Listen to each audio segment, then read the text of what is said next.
దేవుని నామంలో మీ అందరికీ శుభాభివందనములు. ఈరోజు ఆదికాండము 3వ అధ్యాయాన్ని మనము ధ్యానించుకుందాము. అయితే నేను ఈరోజు కొన్ని ప్రశ్నలు చెప్పబడబో వాక్యంలో కొన్ని ప్రశ్నలు ఆఖరణ మిమ్మల్ని అడగాలని నేను ఆశపడుతూ ఉన్నాను. ఆసక్తి కలిగిన వారు జవాబులు వ్రాయండి. పెన్ను, పుస్తకము, బైబిల్ని తెరిచిపెట్టుకోండి. ఇప్పుడు చిన్న ప్రార్థన చేసి మనము వాక్యంలోనికి వెళదాం. కళ్ళు మూసుకోండి. పరిశుద్ధుడా, ప్రేమ కలిగిన తండ్రి, అయా మీ పరిశుద్ధమైన బంగారు పాదాలకు వేలాది వందనాలు, స్తుతులు, స్తోత్రాలు తెలియజేసుకుంటూ ఉన్నాను ప్రభువా. ఇదిగో నాయన, మీరిచ్చిన ఈ గొప్ప భాగ్యాన్ని, అర్హతని బట్టి మీకు వందనాలయ్యా. మరి ఈ బైబిల్ యొక్క వర్షంలో తండ్రి, మేము ఒక్కొక్క అధ్యాయాన్ని నేర్చుకొనిచుండగా మీ కృపను అనుగ్రహించండి. మీ ఆత్మ సహాయము మాకు దయచేయండి. వినబోచున్న వాక్యాన్ని మా హృదయం అనే పలకల మీద వ్రాసుకొని భద్రపరుచుకునే భాగ్యాన్ని ప్రతి ఒక్కరికి దయచేయమని, మా ప్రార్థనలు మనవులు ఆలకించి జవాబు దయచేయమని, సమస్త మహిమ, ఘనత, ప్రభావములు మీకే ఆరోపించుకుంటూ నజరేయుడనే యేసే నామాన్ని అడిగి పొందుకొని ఉన్నాం మా ప్రియ పరలోకపు తండ్రి, ఆమేన్. ఇక వాక్యంలోనికి వెళదాం. అయితే దేవుని మాటలో జీవం చూసాం కదా. ఇప్పుడు రెండవదిగా నరుడి పట్ల దేవునికి ఉన్న ప్రేమను కూడా చూసాం 2వ అధ్యాయంలో. ఇప్పుడు మరి నరుడు దేవుని మాటకి ఎంత విధేయత చూపించారు అనేటిది ఈరోజు ఈ 3వ అధ్యాయంలో మనము తెలుసుకుందాం. అయితే హవ్వను ఆదామును చేసిన తర్వాత, ఆదాము హవ్వకు నారి అని పేరు పెట్టబడిన తర్వాత, ఇక వారిని ఏదేను తోటలోకి వారిరువురిని ప్రవేశపెట్టి ఉంచిన తర్వాత 3వ భాగంలో ఏం జరుగుతుంది? 3వ అధ్యాయంలో మరి దేవుడు వారికి ఆజ్ఞాపించినట్టుగా తినవద్దు అని ఆజ్ఞాపించిన ఫలాల్ని వీరు ఏ విధంగా తిన్నారు, ఏ కారణము చేత తిన్నారు, ఇవన్నీ కూడా ఈరోజు మనం ఈ 3వ అధ్యాయంలో తెలుసుకుందాం. జాగ్రత్తగా విని గ్రహించండి. నేను ఇప్పుడు చెప్పబో ఈ వాక్యంలో ప్రశ్నలే మిమ్మల్ని ఆఖరున అడుగుతాను. ఇక వాక్య భాగంలోనికి వెళదాం. బైబిళ్ళు తెరవండి. ఇక్కడ చదివేది మీరు చూడండి. ఆదికాండము 3వ అధ్యాయం 1వ వచనము. దేవుడైన యెహోవా చేసిన సమస్త భూజంతువులలో సర్పము యుక్తి గలదై ఉండెను.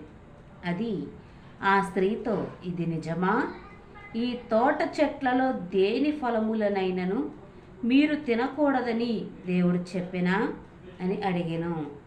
అందుకు స్త్రీ, ఈ తోట చెట్ల ఫలములను మేము తినవచ్చును. అయితే తోట మధ్యనున్న చెట్టు ఫలములను గూర్చి దేవుడు మీరు చావకుండునట్లు వాటిని తినకూడదనియు వాటిని ముట్టకూడదనియు చెప్పెనని సర్పముతో అనెను. మరి దేవుడు చేసిన సమస్తమైన భూజంతువులలో సర్పము యుక్తి గలదై ఉండేది.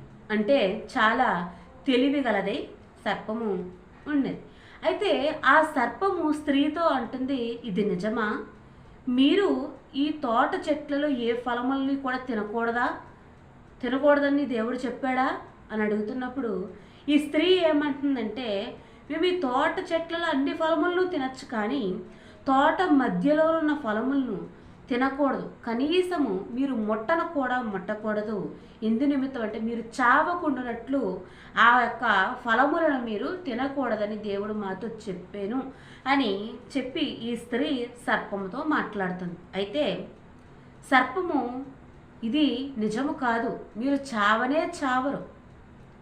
ఈ పండ్లను కనుక మీరు తింటే మీరు దేవతలైపోతారు, మీకు అనేక రకాల శక్తులు వస్తాయి, అంటే దేవతలలాగా మీరు అయిపోతారు, కాబట్టి మీరు మళ్ళీ తినొద్దని చెప్పారు అని అన్నప్పుడు ఈ హవ్వ క్షణాన్ని మాత్రం కూడా ఆలోచించకుండా ఈ యొక్క సర్పం చెప్పిన మాటలను గురిడ్డిగా నమ్మింది.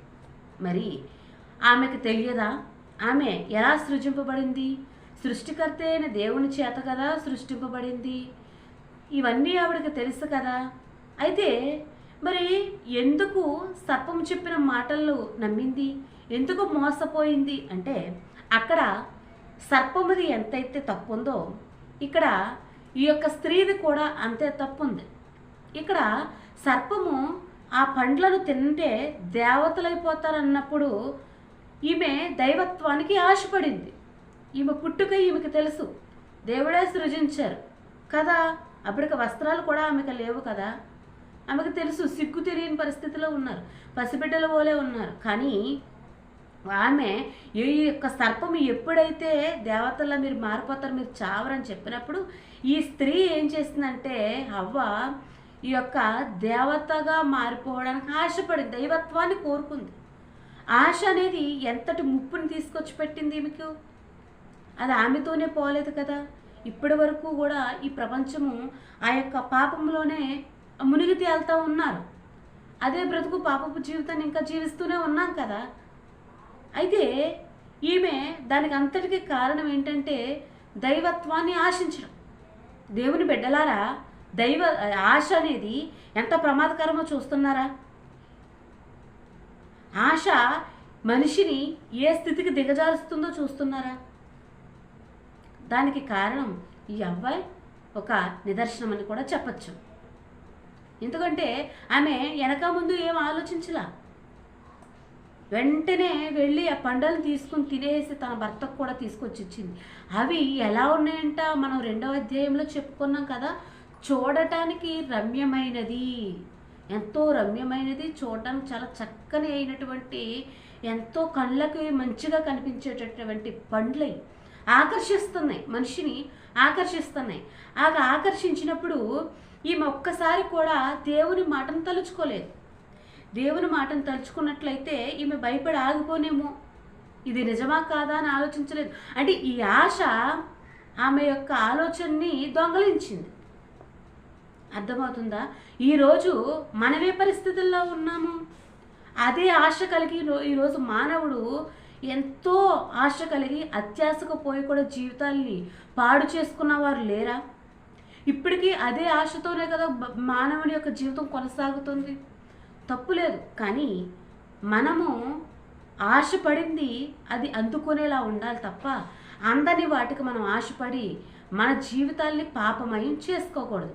ఇప్పుడు ఈమె ఏకంగా దైవత్వాన్ని కోరుకుని జీవితం మొత్తం కూడా పాప భారంతో మోసుకునే అంత పరిస్థితి తెచ్చుకున్నారు హవ్వ కదా. మీకు అర్థమవుతుందని నేను అనుకుంటూ ఉన్నాను. అయితే ఈ అవ్వ వెళ్ళి వెంటనే ఆ పండ్లను తీసుకొని తిని ఇక్కడ ఆదాము, తన భర్త అయిన ఆదాము గారు కూడా ఇవ్వడం జరిగింది. తిన్న వెంటనే వాళ్ళ కళ్ళు తెరవబడ్డాయి. వాళ్ళ కళ్ళు తెరవబడి వాళ్ళకి దిగంబరులమని తెలుసుకున్నారు. వస్త్రాలు లేవు, దిగంబరులమని తెలుసుకున్న వెంటనే ఇక్కడ కచ్చడాలు, ఆకులు కుట్టుకుని కచ్చడాలు చేసుకున్నారు. ఒకసారి చదువుదామా? ఇక్కడ 7వ వచనము, ఆదికాండము 3వ అధ్యాయము 7వ వచనముని చూద్దాం. అప్పుడు వారిద్దరి కన్నులు తెరవబడిను, వారు తాము దిగంబరులమని తెలుసుకొని అంజూరపు ఆకులు పుట్టి తమకు కచ్చడములను చేసుకొనిరి. దేవుని బిడ్డలారా, వాళ్ళకి అప్పటి వరకు వస్త్రాలతో పని లేదు. చక్కటి ఆహారం, మనశ్శాంతి జీవితము, దేవునితో సహవాసము, స్నేహము, విలువైనటువంటి భాగ్యకరమైనటువంటి జీవితాన్ని కోల్పోయారు ఆ పండ్లను తినగానే. విలువైనటువంటి జీవితాన్ని కోల్పోయారు. ఇక్కడ నరుడు చాలా సంతోషంగా జీవించేటటువంటి జీవితాన్ని కోల్పోయాడు. అక్కడ ఏదేను తోటలో వాళ్ళని అన్నిటి మీద అధికారిగా నియమించారు దేవుడు. నిజానికి వాటన్నిటికన్నా ఆఖరున ఈ యొక్క మానవుడు అనేది సృజించబడడం జరిగింది. పక్షులు, జంతువులు, సమస్త జీవరాశులన్నీ కూడా ముందుగా సృష్టించబడ్డాయి. అయినను సరే ప్రభువు వారు ఈ నరుడికి వాటి మీద అధికారం ఇచ్చి ఉన్నారు. అయినా సరే వీళ్ళు దైవత్వాన్నే ఆశించారు. ఆశ, అత్యాశ, ఇది ఆశ, అత్యాశ. కాబట్టి ఇక్కడ దేవుని బిడ్డలారా, వీళ్ళు అంజూరపు ఆకులు కచ్చడాల కింద కుట్టుకుని చెట్ల చాటును దాక్కున్నారు. అయితే చల్లపూట దేవుడైన యెహోవా వీరిని చూడడానికి వచ్చి తిరుగుతున్నప్పుడు, తోటంతా సంచరిస్తున్నప్పుడు వీరిని ఆదాముని అవని పిలవగా వీరు దేవుడైన యెహోవా స్వరము విని సిగ్గుపడి వెళ్ళి చెట్ల వెనకాల దాక్కున్నారు. అప్పుడు దేవుడు పిలిచినప్పుడు ఆదాము పలకగా, ఆదాము నువ్వు ఎక్కడున్నావని దేవుడు అడిగినప్పుడు, ఆదాము నీ స్వరము మేము విన్నప్పుడు దిగంబరులుగా ఉంటమే కనుక చెట్ల చాటును దాక్కున్నాం. చూద్దామా అధ్యాయము, ఆ వచనం చూద్దామా. ఇప్పుడు మనకి ఎక్కడుందంటే 8వ వచనంలో, చల్లపూటను ఆదామును అతని భార్యయు తోటలో సంచరించుచున్న దేవుడైన యెహోవా స్వరం విని దేవుడైన యెహోవా ఎదుటికి రాకుండా తోట చెట్ల మధ్యను దాగుకొనగా దేవుడైన యెహోవా ఆదామును పిలిచి నీవెక్కడ ఉన్నావనెను. దేవుని బిడ్డలారా, దేవుడైన యెహోవా ఆదాముని పిలిచి నువ్వు ఎక్కడున్నావు అని అడిగినప్పుడు, నీ స్వరం విన్నప్పుడు నేను దిగంబరుడిగా ఉన్నాను కాబట్టి దోకున్నాను. దేవునితో నిరభ్యంతరంగా స్నేహం చేసి ఒక మనుషునితో మాట్లాడినట్టుగా దేవునితో మాట్లాడే ఈయన మరి ఈరోజు దేవుడిని చూసి దాక్కునే స్థితికి వచ్చేస్తారు. అప్పుడు దేవుడికి అర్థమైపోయింది, నేను తినకూడదని నీకు ఆజ్ఞాపించిన ఆ యొక్క పండు నువ్వు తిన్నావా? నేను ఆజ్ఞాపించిన ఆజ్ఞను నువ్వు మీరేవా? దేవుని బిడ్డలారా, దేవుని ఆజ్ఞను మీరడం అది ఎవరికి హాని కలుగుతుంది? మేలు జరుగుతుందా, కీడు జరుగుతుందా?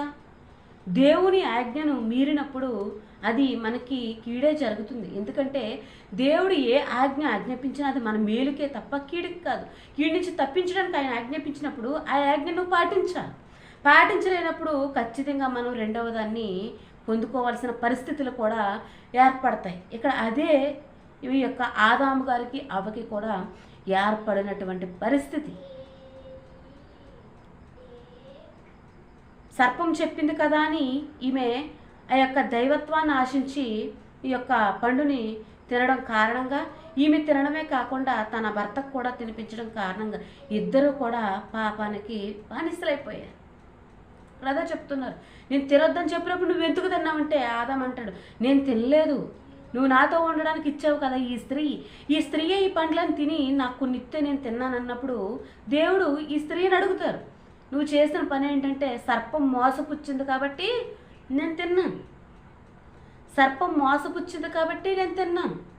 ఇక్కడ సర్పం మోసపుచ్చడానికి ఇందులో అవ్వ తప్పు ఉంది. అవ్వ ఇచ్చిన పండ్లను ఏంటి అని ప్రశ్నించకుండా తిన ఆదాము తప్పు ఉంది. అయితే అందుకు కాబట్టి వీళ్ళు ముగ్గురికి కూడా శిక్ష అనేది విధించబడడం జరిగింది. అయితే ఈ సర్పాన్ని దేవుడు శపించడం జరిగింది. నువ్వు చేసిన పని చాలా తప్పు పని కాబట్టి నువ్వు బ్రతుకు దినాలన్నింటిలో కూడా నువ్వు కడుపుతో పాగుతా మట్టే తింటావు. అంతేకాదు స్త్రీకి ఆమె సంతానానికి నీకు నీ సంతానానికి కూడా వైరం కలుగుతుందని శపించడం జరిగింది. స్త్రీని కూడా శపించారు. పాముతో అంటే ఆ యొక్క సర్పముతో స్త్రీ అంటే నిన్ను అది తల మీద కొడతా, నువ్వు వెళ్ళి మడిమి మీద కొడతావని ఈ యొక్క సర్పాన్ని శపించడం జరిగింది. అలాగే స్త్రీని కూడా నీ ప్రయాసం ఇంకా ఎక్కువ అవుద్ది, నువ్వు వేదనతో నీ గర్భంతో అంటే పిల్లల్ని ప్రసవ వేదన మరింత ఎక్కువ చేసి వేదనతో నువ్వు పిల్లల్ని కంటావు. ఇదంతటికీ కారణం చూడండి, ఇక్కడ 16వ వచనము, ఆయన స్త్రీతో నీ ప్రయాసమును నీ గర్భవేదనను నేను మిక్కిలి హెచ్చించేదను, వేదనతో పిల్లల్ని కందువు, నీ భర్త ఎడలు నీకు వాంఛ కలుగుతుంది, అతను నిన్ను ఏలతాడు. నీ భర్త మీద నీకు వాంఛ ప్రేమ కలుగుద్ది, అతను నిన్ను ఏలతాడు, నువ్వు ప్రసవ వేదన అధికంగా పొందుకునే నువ్వు పిల్లల్ని కంటావు అని చెప్పడం జరిగింది. అంతేకాకుండా ఇక్కడ ఆదామును కూడా ఆయన ఈ విధంగా శిక్షించడం జరిగింది. నువ్వు తినొద్దని చెప్పిన పండు నువ్వు తిన్నావు కాబట్టి ఈ శిక్షకి నువ్వు అర్హుడు. ప్రయాసంతో నువ్వు పంట పండిస్తావు, నీ మొఖపు చెమట కార్చే నువ్వు పంటను పండిస్తావు కాబట్టి ఈ భూమి నీ నిమిత్తం శపించబడింది కాబట్టి ఇక్కడ నీకు ముళ్ళ పొదలు గచ్చు పొదలనే ఈ భూమి మొలిపిస్తుంది. నువ్వు దాన్ని సాగు చేసి నీ మొఖపు చెమట కార్చి పంటను పండించి నువ్వు దాన్ని తినాలి. ఎప్పటి వరకు అంటే నువ్వు మట్టిలో కలిసేంత వరకు. నువ్వు మట్టిలో నుంచి తెయబడ్డావు కనుక నువ్వు మట్టి అయిపోతావని దేవుడు ఆదాము గారితో చెప్పడం జరిగింది. దేవుని బిడ్డలారా, ఈ కారణంగా వారిని శపించి దేవుడు వారికి చర్మపు చొక్కాయలను తొలగించి వారిని ఏదేను తోట నుండి బయటకు పంపేయడం జరుగుతుంది. తిరిగి మరలా రాకుండా, వారికి ఏదైనా తోటలోకి రాకుండా, అంటే వీళ్ళకి మంచి చెడు తెలిసింది కాబట్టి వీళ్ళు తిరిగి మరలా వచ్చి ఎక్కడ మనలో నిత్యం కూడా జీవించేవారు కలిగి, అంటే ఆ ఆశ మళ్ళీ కలుగుద్దని దేవుడు ఏం చేస్తారండి, తిరిగి రాకుండా కాపలాగా ఖడ్గ జ్వాలల్ని పెట్టడం జరిగింది. అగ్ని జ్వాలలు అన్నమాట. అది చూద్దామా ఎక్కడో, ఇక్కడ 22వ వచనం, అప్పుడు దేవుడైన యెహోవా ఇదిగో మంచి చెడులను ఎరుగునట్లు ఆదాము మనలో ఒకడు వంటి వాడాయను, కాబట్టి అతడు ఒకవేళ తన చెయ్యి చాచి జీవవృక్ష ఫలములను కూడా తీసుకొని తిని నిరంతరము జీవించినేమని దేవుడైన యెహోవా అతడు ఏ నేల నుండి తీయబడినో దాని త్యజపరుడుకు బయటికి, అంటే ఏదేను తోటలో నుండి అతన్ని పంపివేసినప్పుడు ఆయన ఆదాముని వెళ్ళగొట్టి ఏదేను తోటకు తూర్పున కెరూబులను జీవ వృక్షమునకు పోవు మార్గం కాచుటకు అటు ఇటు తిరుగు ఖడ్గ జ్వాలను నిలవబెట్టారు. చూసారా, అంటే తిరిగి మరలా వచ్చి జీవవృక్ష ఫలాన్ని కూడా తిరిగి తిని నిత్య జీవం పొందుకుని మనతో పాటు జీవిస్తారేమో. కాబట్టి ఇలా కుదరదని చెప్పేసి కాపలా జీవవృక్ష ఫలానికి వెళ్ళే దారిలోనేమో ఖడ్గ జ్వాలల్ని, అలాగే ఇక్కడ చూడండి ఏదైనా తోటకు తూర్పు దిక్కున ఏంటంటే కెరూబుల్ని కూడా దేవుడు కాపలా పెట్టడం జరిగింది. దేవుని బిడ్డలారా, ఇంత శాపం ఎందుకు, ఇంత వేదన ఎందుకు? దేవుని మాట మీరినందుకే కదా ఈరోజు మనం ఏమి ఆజ్ఞలు మీరుతున్నాం. దేవుని స్వరం చాలా మెల్లని స్వరం, చల్లని స్వరం. ఆ స్వరాన్ని మనం గుర్తుపట్టగలుగుతున్నామా? గుర్తుపట్టి దేవుని యొక్క ఆజ్ఞను మనం పాటించగలుగుతున్నామా? దేవుని బిడ్డలారా, మేము కూడా అనునిత్యము కూడా జ్ఞాపకం చేసుకుని దేవుని యందు భయభక్తులు కలిగి జీవించి పాపానికి దూరంగా పారిపోవుటకు మనం ప్రయత్నం చేయాలని దేవుని పేరట మీకు మనవి చేసుకుంటూ ఈ వాక్య భాగాన్ని నేను ముగిస్తూ ఉన్నాను. అయితే మీకు కోసం చిన్న చిన్న ప్రశ్నలను నేను అడగాలనుకుంటున్నాను. అడగమంటారా? చిన్నవి ప్రశ్నలు అడగమంటారా? అయితే మట్టి నుంచి తీయబడి తిరిగి మట్టిలోనే కలిసిపోయేంత వరకు శ్రమించమని దేవుడు ఎవరితో చెప్పారు? 1వ ప్రశ్న. హవ్వ ఎవరి మాటల వల్ల మోసపోయానని చెప్పింది? 2వ ప్రశ్న. ఇలాంటి చిన్న చిన్న ప్రశ్నలు మిమ్మల్ని అడుగుతాను. మీకు జవాబు చెప్పదలిస్తే కింద కామెంట్ల రూపంలో తెలియచేయండి. మరి ఈ వాక్యము ఇంత పర్యంతము దేవుడు మిమ్మల్ని మీ కుటుంబాన్ని దీవించి ఆశీర్వదించిన గాక. ఈ పరిశుద్ధ వాక్యం దేవుడు దీవించిన గాక. అందరికీ వందనాలు. ఆమేన్.